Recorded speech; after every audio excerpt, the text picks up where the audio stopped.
Oi, gente, bom dia, boa tarde, boa noite não pode. Vamos para mais uma aula, né, para a terceira série, essa aula que eu fiquei devendo para o terceiro C.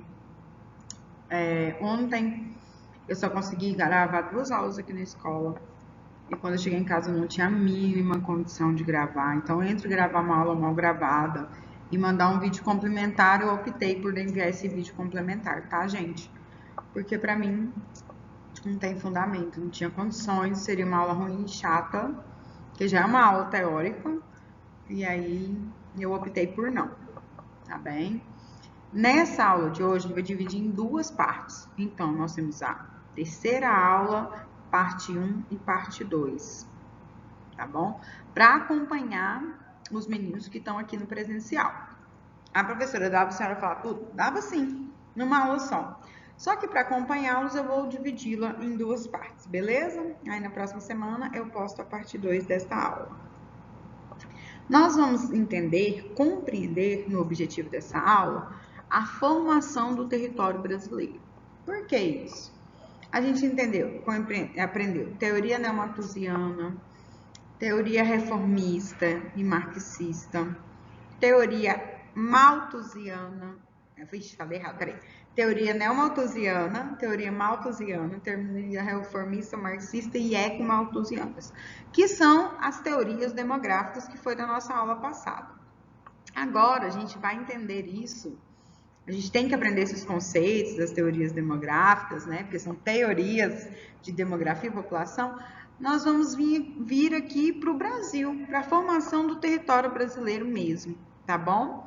Então, a gente vai entender. Primeiro, nós vamos fazer o sistema meio que inverso. Eu vou mostrar para vocês alguns mapas e depois eu vou explicar no período desses mapas como aconteceu esse ciclo de ocupação brasileira. Então, vamos lá. Vamos começar. Outra coisa. Lembra? Eu vou mandar o horário lá no grupo de vocês. Então, vocês vão assistir a aula no mesmo horário que seria a aula na sua turma. Até meio-dia a frequência está disponibilizada e tem que comentar no vídeo também. Formação do território brasileiro. Os contornos do nosso país nem sempre foram como atualmente. Não, eles nem sempre foram. Nem sempre foram aqueles mapinhas lindos que eu desenho. Deixa eu ver aqui se eu consigo desenhar. Então, assim, a dificuldade é essa que eu vejo na questão da aula gravada, gente. Então, o mapa, os contornos, né? Isso. Nem foram. Nem sempre eles foram bonitinhos assim. Tá longe, né? Igual a professora sempre desenha. Olha que lindo. Eu acho que um deles era assim. Deixa eu ver aqui. Aí, nem sempre foram assim. Da forma como essa, que é só uma representação, tá? Por quê? Muitas terras que pertencem atualmente ao Brasil foram conquistadas em guerras, compradas através de tratados entre outros países, tá bom? Um exemplo disso é Goiás e Tocantins, que em 1988, ano que a belezura aqui nasceu, foi dividido, porque só tinha Goiás, um território muito grande, as características físicas do Tocantins tinham mais a ver com o norte do Brasil do que com o centro-oeste. Então fez essa divisão territorial e criou-se o estado do Tocantins, tá? Um exemplo só. Que a gente vai ver lá no comecinho, que o Acre aqui, meu Acre tá quase no sul. O Acre não fazia parte do Brasil. Ele precisou de um acordo, de uma guerrinha basic para poder entrar para o Brasil, tá? Quando chegaram ao território, lembrando, o Brasil não foi descoberto, o Brasil foi colonizado. O Brasil já é descoberto, nossos indígenas já estavam aqui, motivo pelo qual vim ministrar aula com esse lindo brinco hoje, um brinco, totalmente indígena. Eu lembrei o nome para os meninos do terceiro C de manhã, não lembrei o nome. Cíntia Guajajara, lá do Maranhão, etnia do Maranhão. Eu trabalhava como monitora na licenciatura intercultural indígena. E a gente fez uma troca, eu estava com um brinco, ela com esse brinco aqui mostra, é uma representação das mulheres guerreiras, por causa das penas, das araras e tal, vermelho, deixa eu pegar aqui na câmera para vocês verem, lindo, olha, lindo, lindo. E aí a gente fez essa troca, ela falou, vou te dar o meu e você me dá o seu. Não foi um escambo, foi uma conexão mesmo, uma questão afetiva, essa troca dos brincos, tá? E aqui encontravam-se diversos povos que habitavam esse espaço. Havia milhares de anos, os indígenas. Algumas etnias que puderam se registrar, o Aruaquê, o Tupi-Guarani e o Djê, né, nesse período. Mas com certeza, gente, tinha outros que não foram escritas nos livros de história, tá?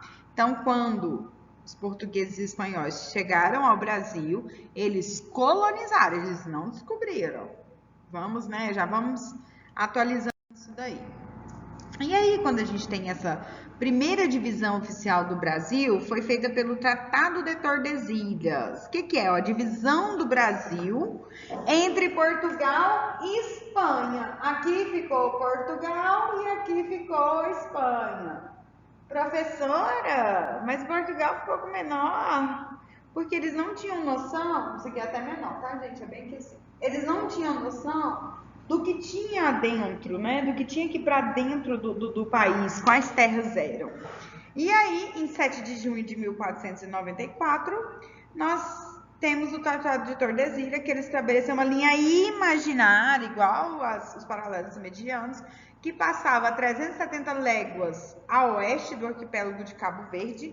Então, olha só, o arquipélago de Cabo Verde aqui no continente africano influenciou essa divisão.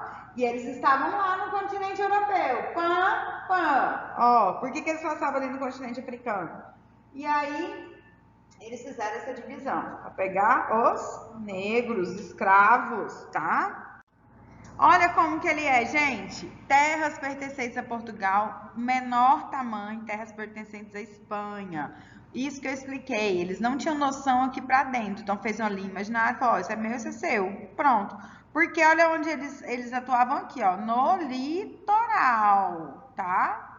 Pensa, eles atuavam no litoral, não tinha construção, não tinha nada aqui no interior do Brasil, não tinha terra aqui. Então, eles atuavam nesse litoral, ok? Aí, nós temos Espanha e Portugal com a expansão marítimo-comercial. Então, quando eles chegaram no Brasil, a ideia era só pegar o pau-brasil, usar a tintura vermelha que eles soltavam para fazer de corante, tingir roupa e tudo mais, e levar para o continente europeu, para Portugal e para a Espanha. Então, o Brasil foi colonizado por Portugal. Eu ouvi, eu acho que foi naquela aula que eu mandei para vocês, que o professor fala que o Brasil chamava Pindorama, viu? Não era Brasil, Pindorama.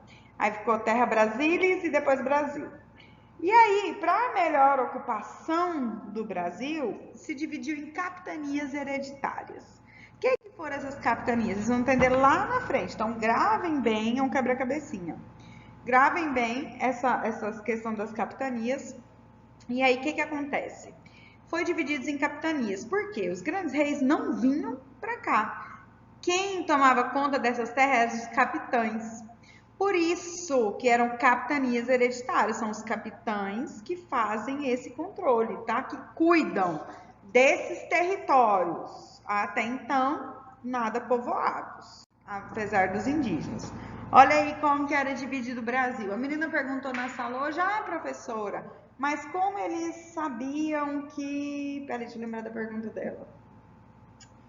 Tipo que Bahia era Bahia. Não sabia, gente. Esses nomes vieram ao decorrer do tempo. Então, a ideia é de como se fosse do zero. Apaga tudo que a gente sabe de regionalização e territorialização e pensa isso do zero, tá bom?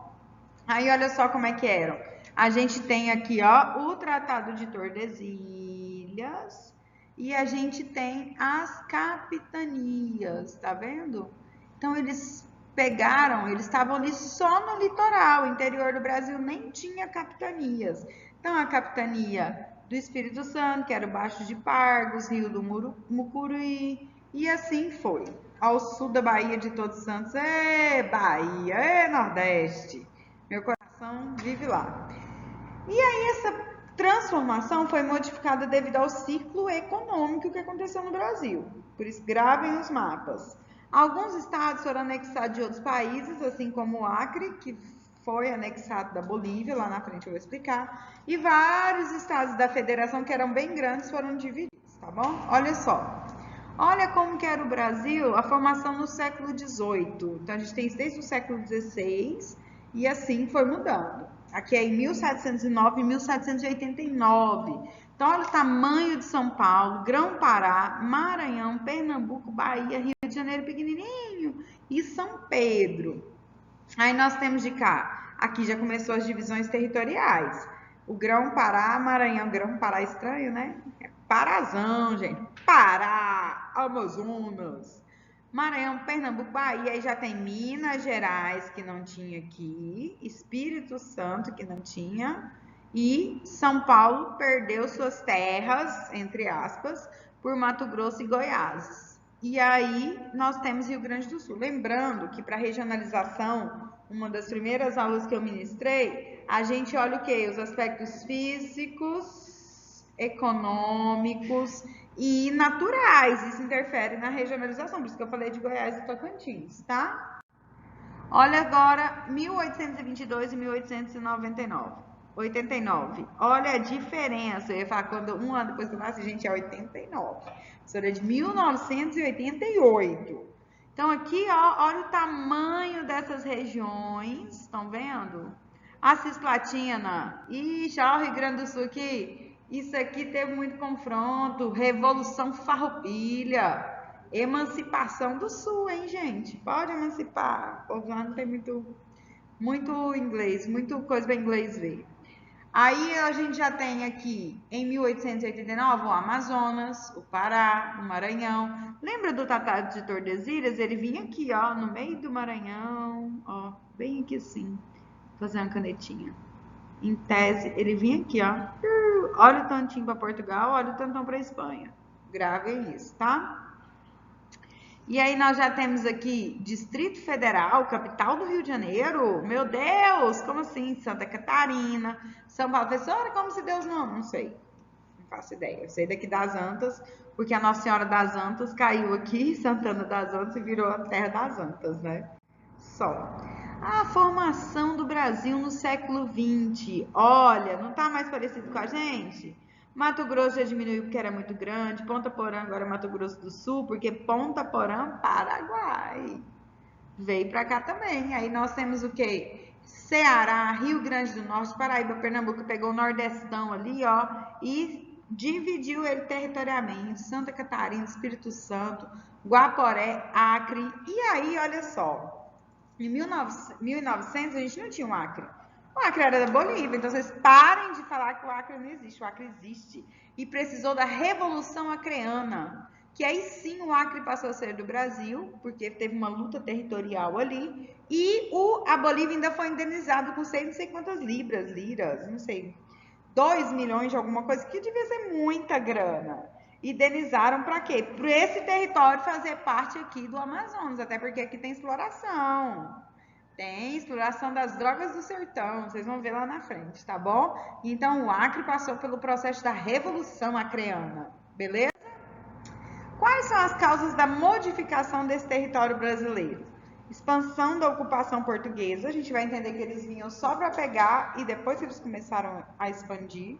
A luta entre os portugueses e os povos nativos, porque no início era tudo lindo, os índios tiravam para o Brasil, davam para os portugueses, trocavam, faziam uns escambos ali daqui, umas troquinhas frajula, e levava para lá. A disputa pela terra com invasores e a busca por riquezas ou ciclos econômicos, tá bom? Alguns estados sofreram modificações, olha só, isso aqui é ali o Nordeste ampliado, tá? O tamanho da Bahia, a gente tem a comarca de Sergipe, depois de Alagoas, que hoje são cidades, Paraíba, Rio Grande do Norte, Ceará, olha lá onde está o Pernambuco e a comarca de São Francisco, tá? Isso aqui é bem no Nordeste, no Pernambucano. Principais ciclos responsáveis pela formação do território brasileiro. A gente vai começar com o pau-brasil, cana-de-açúcar, drogas do sertão, mineração, cafeicultura, algodão, borracha e pecuária. Vai ver isso tudo hoje? Não vamos ver tudo hoje porque não dá tempo. Então vai ficar para a parte 2 para a próxima semana. Economia colonial, presta atenção, no século XVIII. Olha isso, olha esse mapa louco. aonde a gente tem cana-de-açúcar, ó, algodão, pecuária, mineração, drogas do sertão. Olha as drogas do sertão aqui, gente. Madeira, erva mate e sal. Então, a gente já tem aqui uma economia no século XVIII, só para vocês conhecerem. Primeiro, o primeiro recurso explorado no Brasil foi o pau-brasil, que deu ao nome ao país, que era Pindorama, depois Vila de Santa Cruz, e aí agora a gente tem ali o Brasil, Terra Brasília e depois Brasil. O pau-brasil tem um vermelho cor de brasa. O que ele servia? Para tingir as roupas na Europa, para madeira nobre para os violinos, para exploração nefasta. Gente, a Mata Atlântica do litoral, porque aqui ó, no Sudeste, no Nordeste, a gente tinha grandes matas atlânticas. Foram totalmente dizimadas, nefastadas por causa da exploração do pau-brasil. E isso não estimulou a ocupação do território. Então, o que eles faziam? Olha aí na imagem. Os barcos chegavam, então era um marítimo, de expansão marítima de mercado. Os índios ou os escravos já retiravam para o Brasil, aqui no Nordeste. Olha só as linhas aqui do Brasil, olha que imagem linda, que desenho. Colocavam nos barcos e os barcos iam embora. Ninguém queria explorar, morar, fazer província, nada nesse período. E aí, então, o primeiro foi o pau-brasil. Então, com esse processo de só levar, não teve essa expansão, não adentraram o Brasil. No açúcar, aí lá no século XVI para XVII, o açúcar era muito valorizado na Europa. Portugal já produzia açúcares em suas ilhas no Atlântico, e aí virou um solo no Brasil favorável, massapê, como era conhecido, e um clima propício, quente e úmido. Falou, opa, vamos pegar as canas aqui, as caninhas. Nossa, ficou feio, né, gente? Eu e meus desenhos. Vamos pegar as canas, vamos levar lá para as Terra Brasília, para a Vila de Santa Cruz, vamos plantar cana. A gente precisa de açúcar. Então, o que eles faziam? Trouxeram as mudas de cana, já plantadas em Portugal, passavam no continente africano, roubavam os escravos ou compravam, até mesmo de outros negros, e vinham para o Brasil. Começar o plantio da cana. Falou, opa, o negócio tá bom. Aí foi onde começou a monocultura, o plantio com a mão. Planta, os escravos plantam, colhem, e aí fez o quê? Fizeram os engenhos, iniciou aqui os engenhos. Quer dizer, então eu já adentrei um pouco o Brasil. Então, pega os engenhos, aí começam os grandes latifúndios. Na aula de reforma agrária eu falei sobre isso. Grandes propriedades de terras em poucas mãos. Então, aqui já tem um território aqui de cana-de-açúcar, aqui eu já tenho outro, e aqui eu já tenho outro, e assim sucessivamente. E o trabalho escravo. Aí, o que eles fizeram? Depois de destruir intensamente a Mata Atlântica, eles, vão ali para outras regiões, começam a avançar. Aí, olha só, toda essa linha verde aqui é onde a gente tem a exploração, a plantação, as áreas de plantação de cana-de-açúcar no século XVI e XVII, beleza? E aí, Portugal começou a investir nas colônias, começou a fixar seus territórios, construir os engenhos, igual eu falei. Os portugueses recebiam incentivos dos reis, títulos, honorários, e além de não pagarem pelas terras que eles tomavam dos índios. Olha que incrível. Eles não pagavam e exploravam a terra de um modo devastador para o meio ambiente. E adotaram o trabalho africano escravo. Gente, professores, se a gente não tivesse sido colonizado por Portugal, teoria da conspiração da minha cabeça, eu penso o seguinte: nós precisamos entender que os ingleses, quando colonizaram os Estados Unidos, eles não colonizaram, eles implantaram ali, eles se constituíram ali, eles foram para a América do Norte e fizeram suas colônias e cultivavam ali, gerando economia para aquela terra, produção para aquela terra. No Brasil, América Latina e continente africano, Índia, até mesmo na Índia, foi processo de exploração. A gente tem que ver essa diferença. Eu penso que se os ingleses tivessem vindo para cá, nós seríamos um país desenvolvido. Um país primeiro mundo. Não uso esse termo, mas é só para vocês entenderem.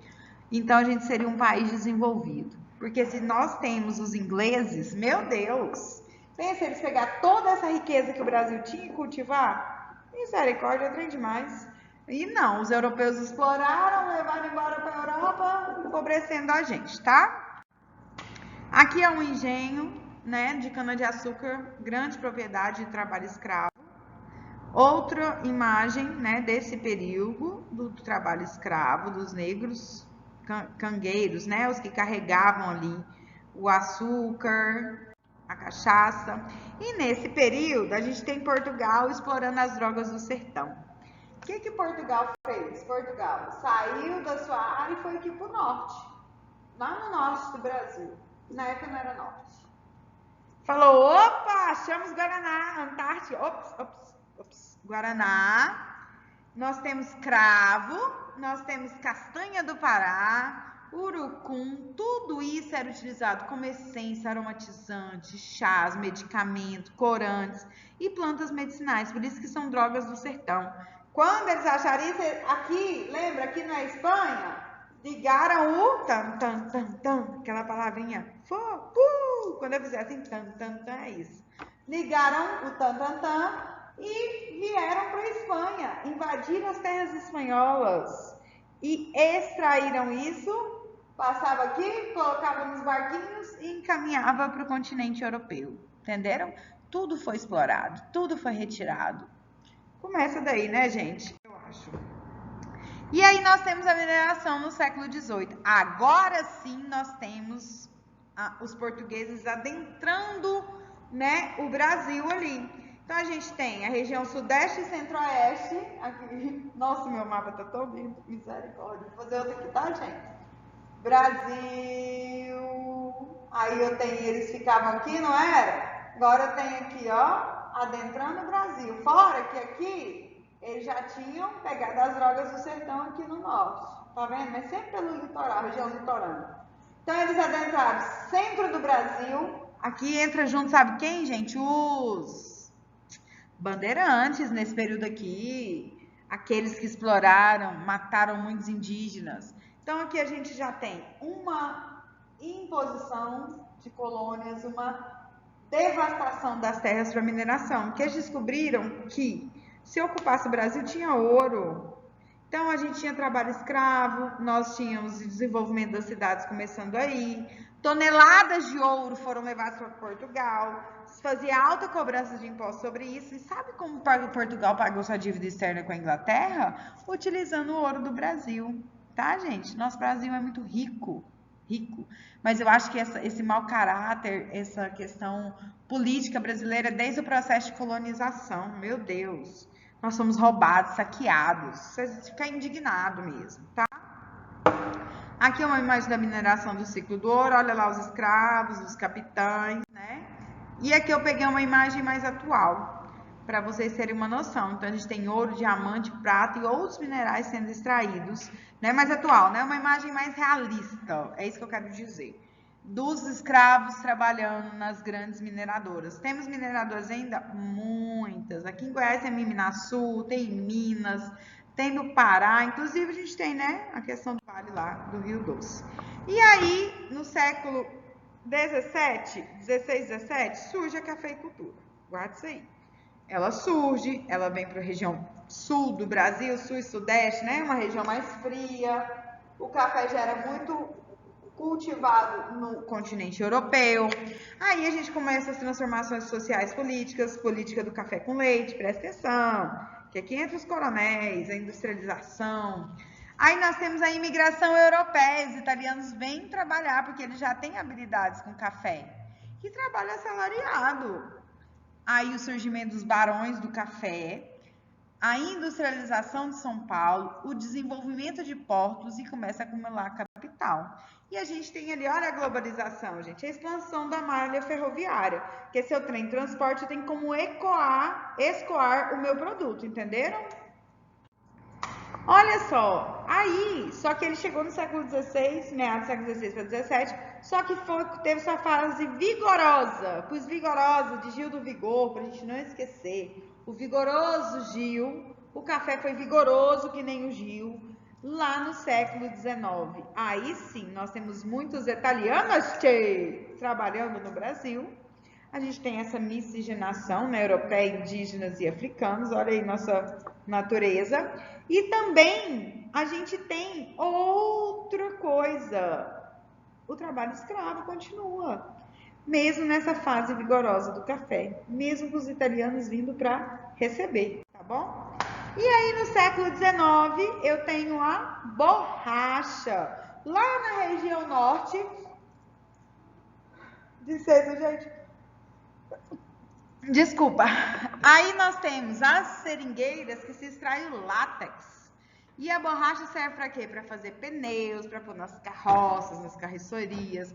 Começa a surgimento de cidades, Fordelândia. O teatro mais antigo do Brasil, o Teatro Amazonas, com grandes riquezas, morro de vontade de conhecer. E eles trazem também sementes roubadas da Malásia para fazer outro cultivo aqui. O surgimento da borracha sintética e aqui sim anexou o estado do Acre. Aí nós temos o Acre aqui, ó, Brasil. O Acre é do Brasil, Bolívia perdeu nessa disputa territorial, tá bom? Aqui é a extração do látex através da seringueira, que acontece muito. E o início da exploração. Eu vou parar aqui, igual eu parei com os meninos, que já deu 26 minutos também. Prestem atenção. Então, essa é a parte 1. A parte 2 eu vou começar daqui. Então, eu quero que vocês deixem seu like, coloquem seu nome lá na frequência, na chamada, e quando eu passar a parte 2, vai valer a frequência dos dois, tá bom? Então, eu tenho a aula 3 dividida em 2 partes, beleza? Beijo, meus geolindos. Até semana que vem.